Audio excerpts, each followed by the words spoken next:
Hey guys, what's up? It's me, Thomas. Tonight we're back here with Extra History. Today we're here with the final part of Frederick the Great called Who Wants to Live Forever? Or something like that, but so yeah, this is pretty much the final years of Frederick the Great's life. So I would just stop in and see how things end up for old Frederick the Great, huh? So be sure to like, subscribe for more. Hope you enjoy. Let's check it out. The Battle of Colline, June 18th, 1757. Oh yeah, the 100. Frederick's army is running. The year before, 7 years he war, invaded neutral Saxony, forcing its troops into his military and snatching the treasury to fund his war effort. Then he'd struck into Bohemia to besiege Prague, but the Austrians caught him there, causing him to split his forces in order to meet the oncoming army.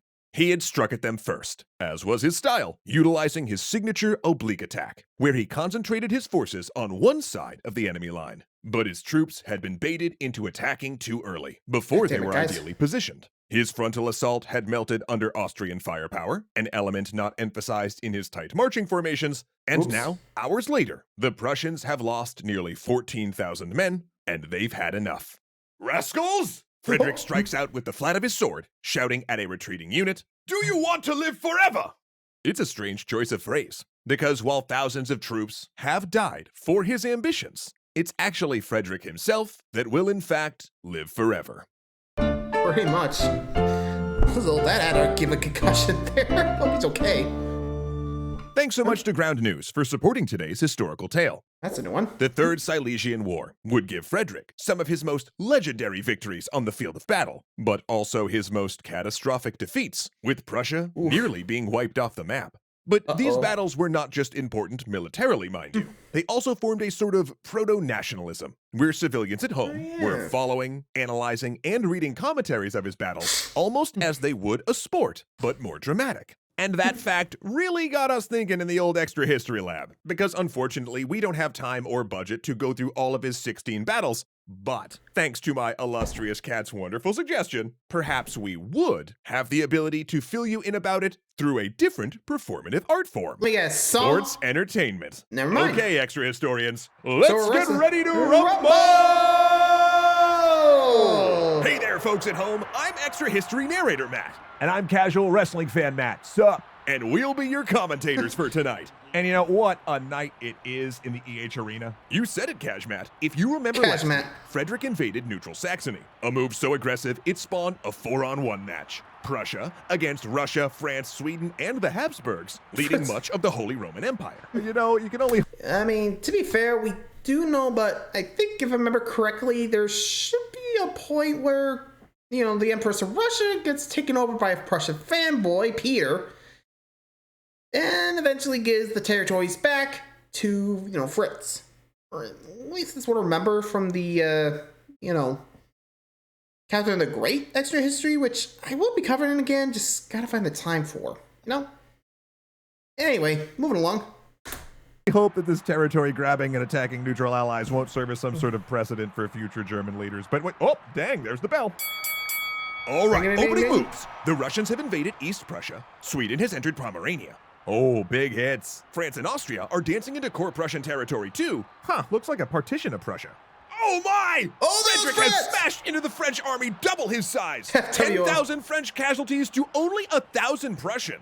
Yikes, yeah, they knocked them right out of the ring. Looks like now they're hanging back outside the ropes. But wait, Frederick's dashed over to the Austrians in Silesia now. Again, a force twice his size. Is he jabbing at their left side? Oh, sucker punch. Good night. Oh, that is a third of Austrian forces. That's out for the Habsburgs. 2 major victories in 1 month. That is impressive.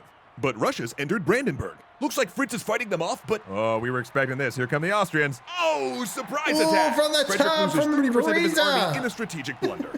And there is the bell. That's the round Time one. to pause for winner. Indeed, indeed. What do you think so far, Kazmat? Well, I'm going to tell you, I think it's still too Nice. close to call, but Frederick has one huge advantage, in my opinion. 3 important words: unity of command. His enemies have to negotiate strategy and coordinate movements between them, communicating with capitals as far away as Moscow, blah, blah, blah, blah, blah. But if Frederick gets an idea, he just gets to do it, because he is both king and battlefield general, and that is invaluable. Oh, but that's a disadvantage too. I mean, look at Hokier. A regular general wouldn't have made that mistake. But since he's king, he doesn't have to listen to his generals. Not to mention his experience at Malvitz means he keeps fighting when he should really cut his losses. Fair. But you know what? I tell you who he should listen to is his brother, Henry. That kid is a much more careful general overall, and dude's undefeated, right? Frederick's lost like what, half his battles? Oh, wait, hate to cut you off, Cash. But Okay, it looks like time Henry's for talking to the round fight two. doctor about how to overdose on opium if things get worse. Can we get a mic down there? Okay, how you feeling, Fritz? Fortune has it in for me. Fate, she is a woman, and I am not in that way inclined. Let's go. Well, all right. Coming out strong in round 2, I guess. Whoop, speak of the devil, there's that bell. Man, they are really on him now. Oh, Berlin is open for the taking. Oh, but wait a minute. Russia and Austria seem to be arguing. They're withdrawing? Boom! Frederick scores Russia's a done. major hit against Austria. Man, though, these fighters, they look exhausted. I don't know how much longer they're going to be able to keep this up. I mean, Prussia's army is down to like 60,000 men, and like, what, Sounds the like Russians Russia. are in Berlin? Yeah. Well, this might be the end for... Oh my Wait, hold god. up. Empress There's more. Elizabeth of Russia has just collapsed. And who's that picking up the Well crown? deserved. Wow, that is her nephew, Peter III, a huge Frederick fanboy. I even hear he dresses up as Frederick sometimes. That's weird. Yep, Peter III's a weird dude, man. Well, he's switched sides, withdrawing Russian troops from Berlin and giving back East Prussia. That is a miracle. Frederick's made peace with Sweden as well, and now can focus on Austria. Oh Ooh, man, Austria's what in a trouble. reversal. I mean, now a Prussian-Russian alliance will do... But wait, oh. here comes Empress Catherine Catherine with the a folding Great! chair. Peter III is deposed. What a slobber knocker! And now she's throwing up the deuces. Russia is It's out of the war. over. Wow, what a great move Yeah, from Peter had Catherine. it coming. Oh, wow, true that, my friend. I think we're going to be hearing more from her in the future. Now Yeah. it looks like the ref is bringing out the negotiating table. Oh, yep, there it is. That is the end. There is the bell. And 7 years of war in Europe has ended. Indeed, tens of thousands dead to affirm that. Check here. Oh, yeah, all the borders go back to where they were before the war. So Well, that was basically, pointless. not the Night, folks. Man, I wish I was taught history via wrestling in school. That'd be Where were fun. we? Oh, yeah.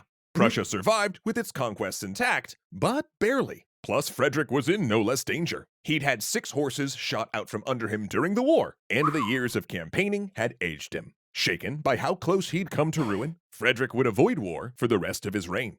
And, you know, I kind Probably of for the hate that best. we're saying it like that, the rest of his reign. Because Frederick actually did so much domestically, but it is hard to balance that story amid his battles. Frederick's rule was one of centralization. As an enlightened absolutist, he believed a strong monarch was necessary to push forward Enlightenment ideals in government policy, with a king as servant and first citizen of the country. He reformed Prussia's legal code to mostly eliminate torture, and repealed You were most mostly? capital offenses, so only a handful of executions occurred each year. He opened government positions up to those of lower social ranks, and started an organized grain storage program in order to keep food prices stable and provide bread during famines. Also, Nice. as a patron of the arts, he funded philosophers, artists, and musicians, personally composing 121 sonatas and 4 concertos with the flute. And when Johann Sebastian Bach visited the court, the two actually had a jam session. And Ooh, all the while, I he hear was that still one. prolifically writing histories, poems, and books on battlefield tactics. He also reformed Prussian agriculture by reclaiming Prussian forests and draining swamplands. And while potatoes were already present in Germany as animal feed, he actually recast them as food fit for human consumption, convincing If only you Prussians knew. that they were valuable by sending royal guards to stand around potato fields. Then, in 1772, in one of his Frederick. most notorious and consequential actions, he Oh. managed to avoid a renewed war with the Habsburgs by proposing that Prussia, Austria, and Russia carve up Poland between them, each taking a large piece. Now, there was, of course, no justification for this action, which was against the will of the vast majority of my own ancestors, but in doing so, he did gain the Poland-held province of West Prussia, finally making him the king of Prussia rather than Not king in in Prussia, and uniting his expanded territory. About time. Frederick had no children, for obvious reasons, having spent most of his later life with his personal valet, who had a bedroom next to his. And when he died in 1786, at the age of 74, his kingdom went to his nephew, and his body went into a vault next to his abusive father, even though he specifically requested to be buried at Sanssouci next to his greyhounds.